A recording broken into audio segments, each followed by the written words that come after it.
किसके समर्थन करने के लिए पहुंचे हैं और क्या कहना चाहोगे इसके बाद? मैं किसका समर्थन करने पहुंच सकता हूँ, आप बताओ। आप ही ने बता जी, आप आए हो गोवाना, आपको पता होना कांग्रेस चाहिए। उम्मीदवार करने आए हो, किसका करने आए हो? अच्छे इंसान को, देश भगत को सिर्फ और सिर्फ योगेश्वर का ही समर्थन करना चाहिए, और का नहीं।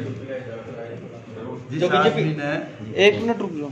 जिस आदमी ने आपके इलाके का, आपके देश का, हरियाणा स्टेट का गौरव बढ़ाया है, वो इस इलाके का और देश का गौरव है, और किसी का धर्म ही नहीं बढ़ता कि कहीं और वोट दे। गौतम साहब अभी जो है 5 चेयरमैन जजपा खाते से बने हैं। सियाग साहब ने जो है जोगीराम जी ने मना किया कि मैं चेयरमैन नहीं बनूंगा, तो राजू फोगाट को बनाएगा। इस बारे में आप क्या कहेंगे? आप मेरी पहले बात तो सुन लो, इब्बे से क्यों शुरू कर दिया? सुन ले, सारी बात पूछ लेना, बता दूंगा। मुझे नहीं पता चेयरमैन का, मेरा कोई इंटरेस्ट नहीं चेयरमैन में, मेरा कोई इंटरेस्ट नहीं। आज के कार्यक्रम के मैं आया हूँ योगेश्वर का समर्थन करने के लिए आया हूँ। ना मुझे किसी पार्टी ने कहा, ना मैं किसी के कहने से आया हूँ। मैं अपनी ज़मीर से, अपनी आत्मा से, मेरी ज़मीर ने कहा कि मुझे चलना चाहिए गोहाना बड़ौदा में चुनाव के लिए, योगेश्वर की मदद करनी चाहिए। क्योंकि बहुत लोग जो जात पात का सहारा लेके योगेश्वर को हराना चाहते हैं, वो बहुत बड़ी बेवकूफ़ी करेंगे। 4 साल का समय है सरकार का, और जिस पहलवान ने सारी दुनिया के पहलवानों को हरा के देश का गौरव बढ़ाया है, वो जब एमएलए बन जाएगा तो क्या आपका हक छोड़ देगा सरकार में से? औरों से सबसे ज़्यादा लेगा अपना हक। पर भाई, जहाँ तक जात पात की बात है, मैं तो सारे ज़िंदगी के तजर्बे से कह सकता हूँ, जात पात कुछ नहीं है। हम सब की एक जात है, और जात अगर है भी तो कोई 2 जात है। अच्छा इंसान ऊंची जाति का है, किसी जाति में पैदा हो, और जो आदमी बेईमान है, ठग है, चोर है, लुटेरा है, धोखेबाज है, वो नीच जात का है, बुरी जात का है। जात सिर्फ 2 है, और इस देश को जो कमजोर जिसने किया है, वो सिर्फ जात पात, ऊंच नीच, भेदभाव, छुआछात और भ्रष्टाचार। इस देश का अगर बेड़ा गर्क किया है तो भाई इस जात पात न करे। और मैं ये कहता हूँ, अगर बड़ौदा के लोग योगेश्वर को हरा देंगे, बहुत बड़ा पाप करेंगे। और विशेष तौर से मैं जाट भाइयों से अपील करने आया हूँ। भाई, जाटों ने मुझे एमएलए बनाया है। जाट बहुत समझदार कौम है, जाट बहादुर कौम है। अगर वो गलत फैसला लेंगे, उन्हें सारी जिंदगी पछतावा रहेगा। जात कुछ नहीं है, मेरा जीवन का तजर्बा है। मैं जिनके लिए सारी जिंदगी खूब लड़ा, वो मेरे साथ कम थे, और जाट बरादरी उन्होंने मुझे छाती अड़ा के अपना समर्थन दिया, एमएलए बनाया है। और भाई, दूसरी मैं अपील करने आया हूँ खास तौर से भैंसवाल के गांव के भाइयों से। मलिकों का गांव बताते हैं, मैं तो कभी एक आध बार गया हूँ। ये तो मलिक तो राजा कौम है, गलत फैसला लेना ही नहीं चाहिए। और उनके गांव का है, उनकी मिट्टी में पड़ा है, उनका स्वाभिमान है, उनका गौरव है। उनको तो एक भी आदमी का हक ही नहीं कहीं और वोट देने का। अब तो वो राज की टिकट ले रहा है। मैं राज की वकालत करने नहीं आया हूँ, लेकिन आज इस समय सरकार है बीजेपी की, और उसका वो नुमाइंदा है। वो तो खुद ही इतनी बड़ी शख्सियत है, लोगों को बिल्कुल जात पात भूल के, पार्टी भूल के, जो भाई भूपेंद्र हुड्डा को भी नेता मानते हैं, कोई राहुल में भी विश्वास करता है, कोई मनोहर लाल खट्टर से घृणा करता है, देश के प्रधानमंत्री मोदी जी से भी घृणा करता है, उनको भी एकजुट होकर योगेश्वर का समर्थन करना चाहिए। क्योंकि ईश्वर का और किसी कैंडिडेट का कोई मुकाबला तो नहीं है किसी तरह का। कोई एक आदमी मुझे ये समझा दो कि भाई किस तरीके से उसको वोट देना चाहते हो। सिर्फ जात पात, ये तो नीचता की बात है जात पात का।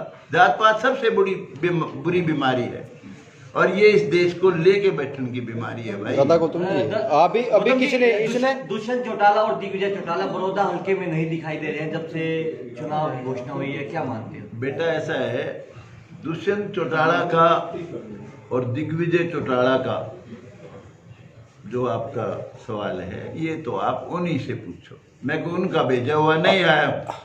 दादा जी, दादा गौतम जी, एक मिनट सनी एक मिनट। दादा जी, आपको कैसे पता चला कि जात पात की राजनीति बड़ौदा विधानसभा के अंदर चल चुकी है? मुझे पता चला। कैसे पता चला, वो बताना प्रेस में करोगे? बताया, जो ये आप लोग इंटरव्यू लेते हो, बहुत लोग खुला बोलते हैं, जो इंटरव्यू लेने जाते हैं आपके जो चैनलों वाले जी, ये जिन्होंने ये सोशल मीडिया पे हाँ, जो रोजाना गांव का सर्वे करते हैं, उसमें कई लोग बकते हैं खुला, तो उससे कह रहा हूं मैं। वरना यूं बताओ, किसी भी तरीके से किसका क्या आधार है उसके मुकाबले में? कैंडिडेट की बात कर दो, उसकी पर्सनैलिटी, उसका कारनामा, और दूसरों का वो है क्या सौदा, और तो कुछ भी नहीं है। जो किसान नाराज हैं, मतलब किसान की बात सुनो भाई, जहाँ तक किसान का सवाल है, मैं किसान हूँ, किसान के घर में पैदा हुआ हूँ और मैंने किसानी भी कर रखी है। अब तो नहीं करता, लेकिन जब मैं जवान था, जब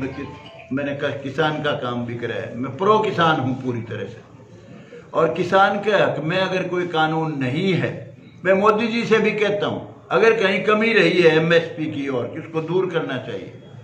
और मैं हर तरह से जहाँ किसान का हित होगा वहाँ खड़ा हूँ, किसी सरकार के साथ नहीं खड़ा हूँ। सड़कों पर किसान है। आपको बीजेपी पार्टी अच्छी लगी है या योगेश्वर?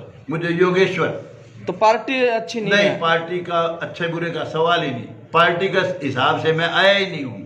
पार्टी अच्छी है या बुरी है या कांग्रेस अच्छी देखो, है, नीतियों का सवाल इस इलेक्शन में नहीं है। विधायक जी, वोट तो फिर पार्टी को ही पड़ेगा ना? पार्टी को क्यों पड़ेगा? तो पार्टी मजबूत होएगी, आपका गठबंधन मजबूत होएगा।